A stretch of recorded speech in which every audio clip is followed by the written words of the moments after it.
Today on the Relationship Revival Show, I'm joined by Tony and Alisa DiLorenzo. As co-hosts of the top marriage podcast and Apple Podcast, The One Extraordinary Marriage Show, Tony and Alisa DiLorenzo speak to a worldwide audience about sex, love, and commitment, and challenge every listener to make their relationship a priority. Their best-selling book, The 6 Pillars of Intimacy, has transformed countless marriages around the world. This framework is simple, practical, and powerful. You'll be inspired to look at your marriage through a new lens and be encouraged by its common sense approach. You're listening to the Relationship Revival Podcast with John DeBach, also known as Mr. Spirituality. That's me. I'm your host, giving you insights and guidance from over 10 years in the field of this amazing journey we call romance. On this show, I go over everything you need to know about how to get into a relationship, how to get the most out of a relationship, and sometimes even how to gracefully end a relationship without pulling your hair out and going crazy. And occasionally, I'm even joined by new and old friends who are also relationship experts to bring you guidance and wisdom with new perspectives. Thanks for stopping by. Tony and Alisa DiLorenzo, thank you so much for being on the podcast. How are you guys doing today? Doing fantastic. How are you? I'm great. I love talking to people who do very similar kind of things and approaches to myself. And I think there's a lot of kind of overlap with us in terms of how you guys look at fixing relationships and approaching kind of increasing intimacy in relationships. And just hearing kind of like comparing notes, and kind of hearing how you guys go about doing what you do. So first of all, how did it come about? How you guys have been doing it about 13 years or so now, something like that. Yeah. So how'd you get started? How did this kind of become part of your life?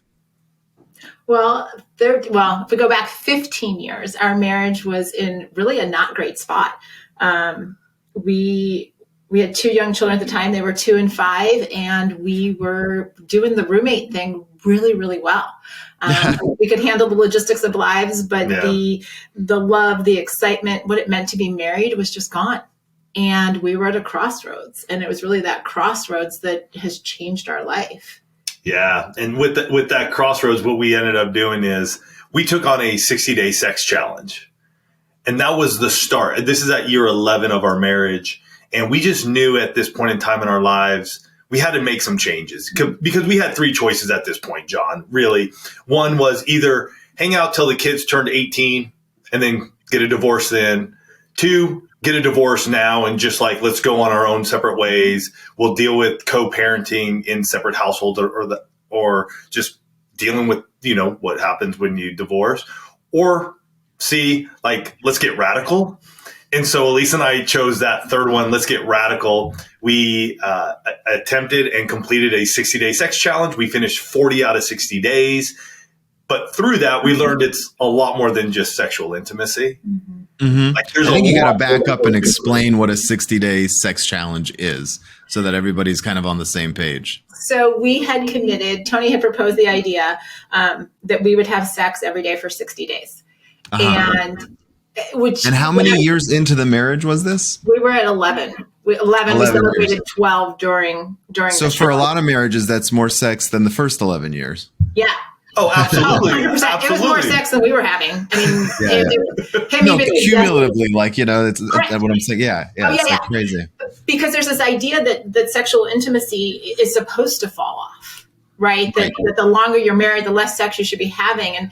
And we look at that and we actually kind of laugh about that now because, our audience, the One Family, has, as they've worked on all the different intimacies, have really boosted the sexual intimacy. So we know couples that are blowing that 60-day sex challenge out of the water. But it was this idea of what happens if we make our marriage a priority for 60 days. Yep. And the sexual intimacy, that was the catalyst, but it became about so much more than just committing to having sex every day. It was this shift in, after over a decade of just kind of going through the motions and saying, yeah, we're married. Hey, we share a house and we've got kids and we're checking all of the, milestone boxes. It came back to this place of saying, who are Tony and Alisa as a married couple? And what does it look like if marriage is the primary relationship, is the priority in the household? And so you did 40 of the 60 days. So what happened? Does that mean like you finished at 40 days and you stopped and you said, Hey, No. or of the 60, 40 actually. Of the 60, we had 40 days that we completed intercourse. Yeah. Gotcha. And so for us, that was one of the definitions that we set up. We did have some stipulations. If Alisa was on her period, if one of us was traveling, or one of us was sick, then those were no-go days. Sure. And so out of the 60, we ended up completing 40 out of those 60 days. Because of those three obstacles. Yeah. Challenges. And after that, we were rocking and rolling. We did this in conjunction with us leading a small group study at our church. And we were talking through the Song of Solomon's with the folks, the couples in our group. And so it was really fun. And when we finished it. We finished up that small group study and we were on our way. Alisa and I were like, wow, there's something to this. Like, good on us. If we are intentional and we take action in our marriage, things are going to change. Like there's going to be a shift that happens. Unbeknownst to us, one of those couples mentioned to the small group director that we had done this. And then they asked us to just speak at the next year's marriage getaway. And it was at that getaway where more happened because we shared our story and people are like, that is radical. Like, that's amazing what you did. And then they were asking like, well, what's next? What's next? And Alisa and I were like, no, we're good. I was running another business. She was home with the kids, doing some side businesses as well. And it was a little bit after that when we started the podcast. And the whole purpose of One Extraordinary Marriage Show was just to get open, honest, and transparent with couples because we hadn't seen that. We hadn't heard that in our years of marriage. And we just wanted to speak into married couples and let them see weekly what's going on in a marriage. And what did you find was like the most surprising thing that came up more often than you thought it would? In what capacity? When you talk about things every week, like what are the topics where you're like, wow, this just never gets old? Like we always end up talking about this after a bit. I think, the fact that we have been able to talk about different aspects of sexual intimacy for 13 years now. We were just talking about it in our own marriage this morning. I'm like, do you realize like here we are, Tony's going to turn 50 this year. I'm going to turn 49. I mean, the fact that we can honestly say we're having the best sex of our lives, 26 going on 27 years, the fact that we've been able to develop emotional intimacy and really be able to have conversations. Like I'm floored at some of the topics that we talk about, even though I'm the one that like prepares all the episodes. But just being in this place of saying marriage is so multifaceted that for us to talk about a new topic every week or a variation on a topic and bring new insights into it, I think it just speaks to how much we can learn as individuals about our marriage and that we should stay curious no matter how long we've been married. That's a great tip, staying curious. Do you want to talk more about what that means and how you can actually practice staying curious?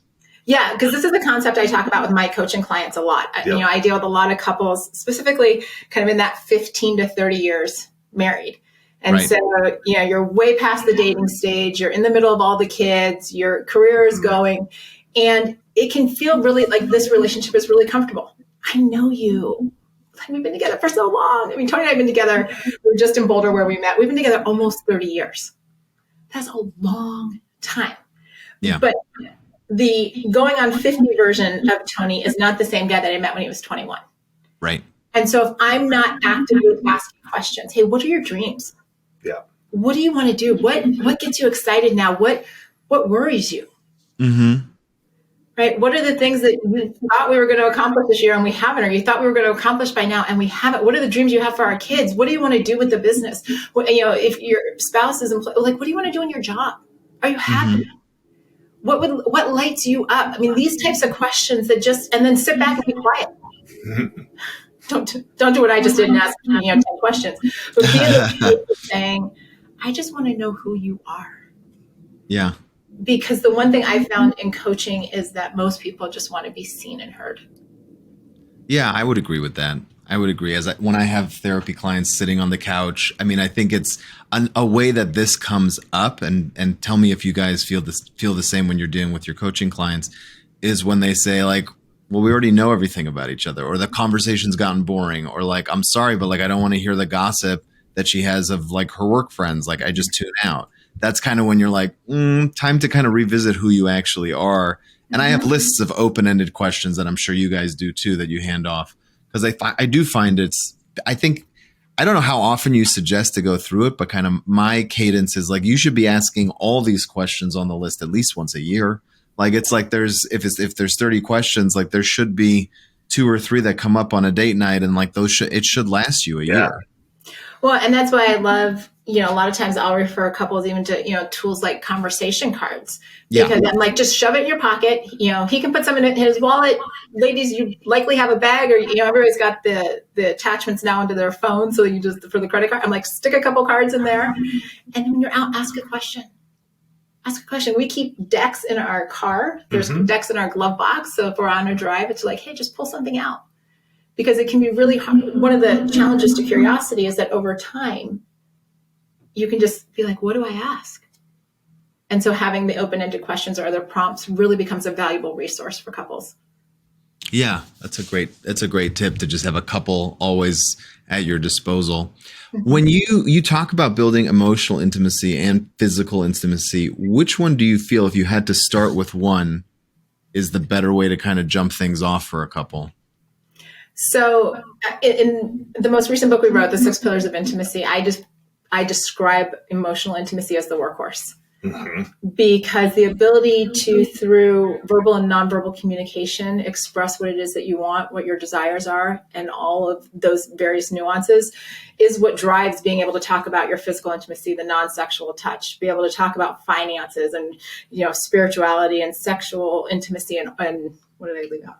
Spiritual. Yeah. I'm like, and, being able to do that. But if you can't have a conversation, chances are good you're not going to be talking about anything in your marriage. Yeah. And that's where the One Extraordinary Marriage show has come in, and we have found for so many couples who are listening and those in the one family, it's that jumping off point, because we are bringing up topics in different ways. I mean, everything from, talking about infidelity or affairs for some folks, to oral sex on the other side, to budgeting, to living trusts and wills. I mean, we talk about it all, praying together.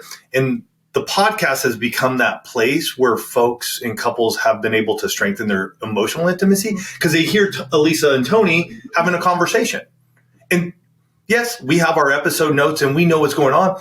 And yet there are things that Alisa and I learn, I would say, on a weekly basis about one another, because it just comes up and our memories get jogged. And it's sort of like, oh, I didn't realize that was important to you. Oh, okay. Let me store this away. Let's discuss this a little bit here on the podcast. And I really, truly believe many of our couples who are listening have that opportunity as a launching pad by listening to those episodes. Yeah. Yeah, I would agree with you. You guys are so open, like it's just complete open books about so much that it's kind of cathartic just to listen to it sometimes. Thank you. Speaking of which, did you find that there was this hurdle of shyness or bashfulness that you guys had to get over when you were starting? Well, or were you always like this? I think it took us 10 takes to get the first episode out. I do wish we had a video on us when we were doing the first episode, because the first episode is called 60 Days of Sex. And so that just kind of laid out that journey immediately. Yes. But in between episodes 3 and 4, I got a Facebook message from a gal that I'd gone to high school with. And she was very much like, well, who are you? Like, why should we listen to you? I knew you when you were 15. What are you talking about marriage now for? Yeah. And we made a commitment in episode 4 that we would always be open, honest, and transparent with the one family. Yeah. And yes, have we had really uncomfortable conversations? Absolutely. Have we had fights on the air? Yes. Have we talked about things that most people won't? Yeah.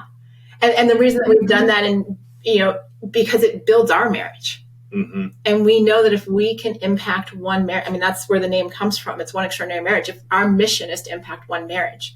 So if by us having a conversation and getting over ourselves, if that unlocks one other couple, then we've done exactly what we set out to do. Yeah, it's a beautiful message to just saving one marriage. I think you're right. I think Dr. Harville Hendricks always kind of talked about couples work is saving the world one couple at a time. Yeah, and it's a beautiful idea because it's true. I mean, I've owned other businesses, but nothing feels quite as satisfying as when you see two people who come in fighting one time and then, a few weeks later, just they're like, oh, and they have that reigniting spark in their eyes. And it's like, oh, that's going to affect their kids. It's going to affect their business. It's going to affect it's going to affect the person they buy groceries from at the store, and they'll give them a little bit of an extra smile. And it really does. It kind of just has this crazy ripple effect. Talk to me about the book, The 6 Pillars of Intimacy. Where did it come from? How did you guys decide to write a book? Congrats on it being such an amazing smash success as a bestseller, by the way. Thank you. Yeah. This is our 6th book. And so we talked about some of these concepts in our first book, which was written 12 years ago. A long time ago. And we came up to a point where we were talking a lot about sexual intimacy, and we'd get asked to talk about it. And it was in August of 2020 that we were asked to speak at our church's marriage one-day event. And I remember looking at Alisa and just going like, we've talked about sex before to this group. Like, we've done it a number of times. There's much more. And at that point in time, that's when Alisa and I just sat down and said, you know what, there is more. There's much more to marriage than just sexual intimacy. And so we spoke at that event, and that's where the 6 pillars of intimacy came from. We didn't call it that at the event. It's what was shown on a slide that people began to see. And we had these 6 pillars, and we just had a triangle as a rooftop. And it sparked. And right after that conversation that we had on stage with all of our folks there from church, they just were like, oh my gosh, I need to strengthen my spiritual intimacy. Oh my gosh, you opened up some things for me that I need to look at, or we need to look at in our financial intimacy. And we're like, oh, they kept saying these pillars. And that's where the 6 pillars of intimacy came from. And we just dove in from there, started talking a lot about it on the podcast.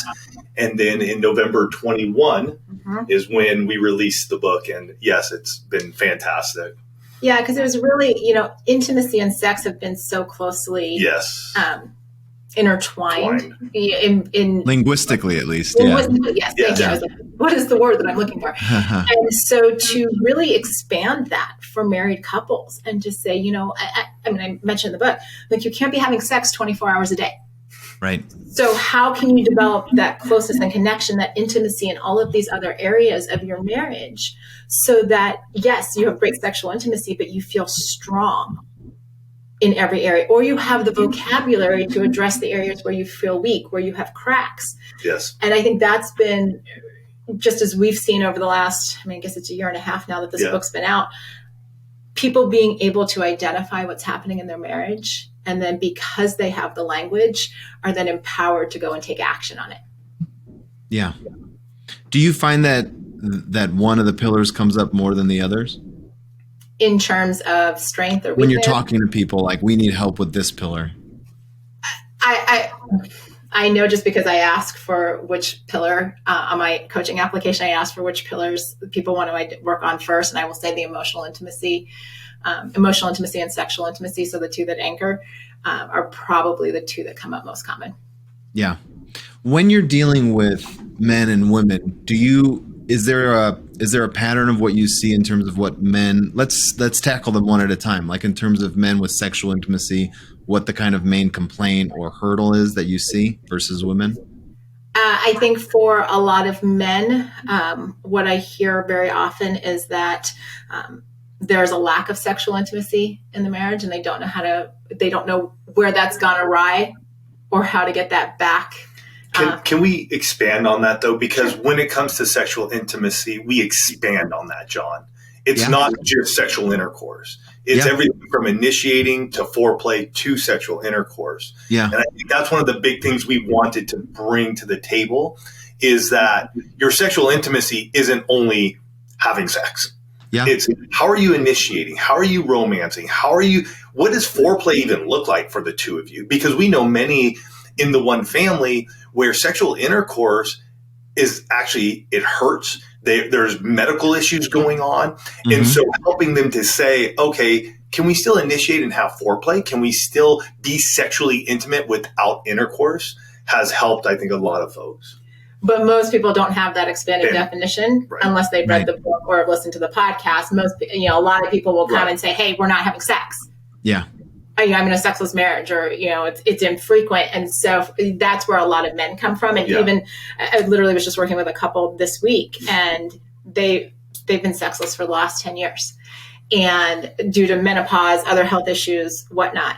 And she's just now, through the work that we're doing, getting this vision of, oh, we can be sexually intimate, because if I can expand my definition, there are other things that I can do to be sexually intimate with my husband. While it might not be intercourse, which is painful, but it will meet the needs on both sides. Sure. And so getting into this place of saying, what does closeness and connection look like in any one of these areas? And the husband's just sitting there. It was in the session. I could just see him. He's like, did she just say what I think she said? Like there is light at the end of the tunnel.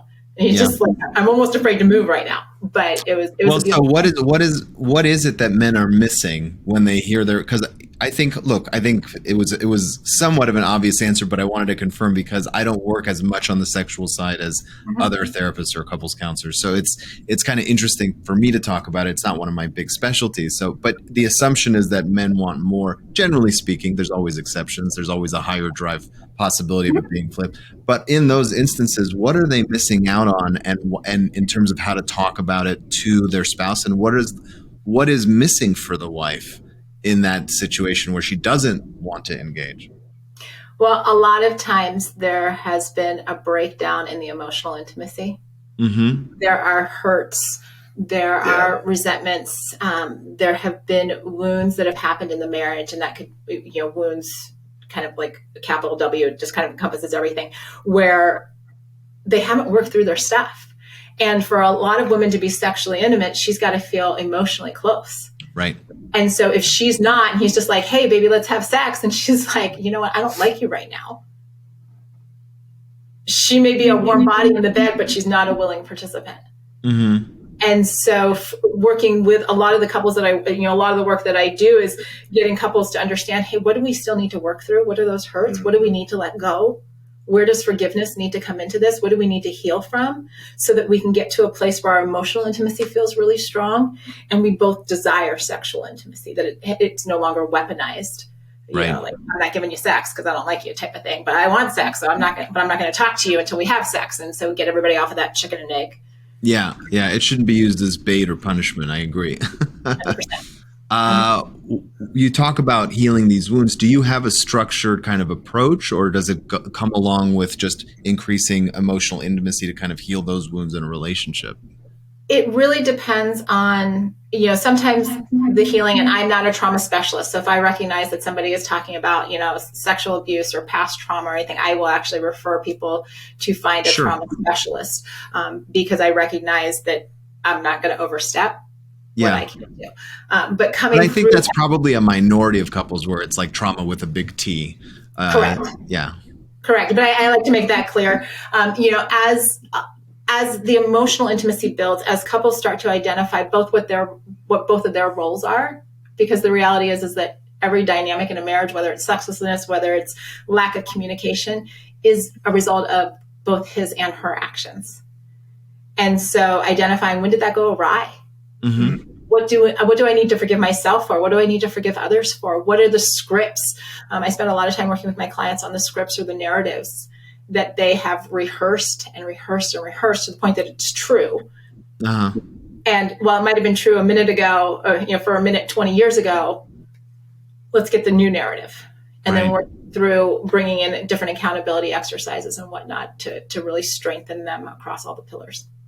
That's a great approach. I love the idea of scripting and writing your narrative. There's a lot of talk of that in the psychological circles, and there's even like new programs where you learn how to write your narrative on an individual level, because it is so impactful for people. Absolutely. Even and the kind of the fun part for me, I've always loved writing, but oftentimes you find people who are resistant because they don't like the idea of writing, and then when they start writing, they're like, oh, this is actually pretty cathartic, and then they start journaling, and it becomes a great tool, a great asset in their kind of arsenal on how to kind of move through life. Yeah, for sure. What's your first, if you had a question to kind of ask someone to kind of get a pulse read on how their relationship is, do you have like a standard go-to, this is the first thing I ask? Oh, that's a great question. And it's interesting because we've been podcasting for so long. Usually we're just on the receiving end of information. Yeah. So I do have an application when I start working with someone. So I walk into every coaching session knowing, but I'm trying to think the last time that we had to ask someone. Well, on your application, is there a part of it where you go straight to like, I want to know the answer to this first? Because that's where like. Oh yeah, great. Oh yeah. What's the situation that prompted you to reach out for coaching?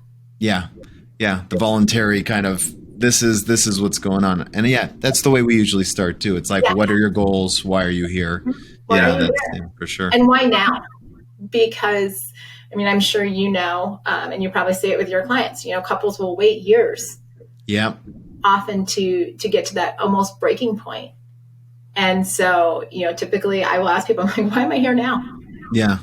That's why some of my favorite couples are the premarital ones where it's like, it's pretty good, but we want it better. And I'm like, this is a cakewalk. It's like, I get to give you the good advice before the chaos, So I wish we could have more of those because it's all, you see the impact that it has for the next 3 or 4 decades too, Absolutely. Well, where could someone, I assume on your website is probably the best place for them to get the 6 Pillars of Intimacy, the book, and other resources, or reach out with you for coaching, oneextraordinarymarriage.com. Is that right? That is it. That is it, John. Yeah, everything they need is right there for them to check out, learn more about us. Yeah, and they can find your podcast there. Do you want to kind of give any other resources on how people can reach out and find you and kind of become part of the one family? Wow. No, really. I think you've made it centralized, so it's easy. So everything is really easy. I mean, if you're listening to this podcast on whatever your favorite podcast app is, search One Extraordinary Marriage Show. There you go. You'll find us quickly and easily. Yeah. Well, I just wanted to have you guys on because you are kind of a unique animal. You're a married couple that's open, that's been podcasting for a while, that's consistent. Yeah. That's, very like no holds barred. This is where it's at. And it's kind of a breath of fresh air. So it's, like when I feel like I want to be kind of a polite voyeur, it's definitely a show. I know I can turn on and go, okay, let's see what's going on with other people. Let's go see what's happening with Tony and Alisa. Yeah. No, thank you so much, John. We're truly honored and blessed by hearing that.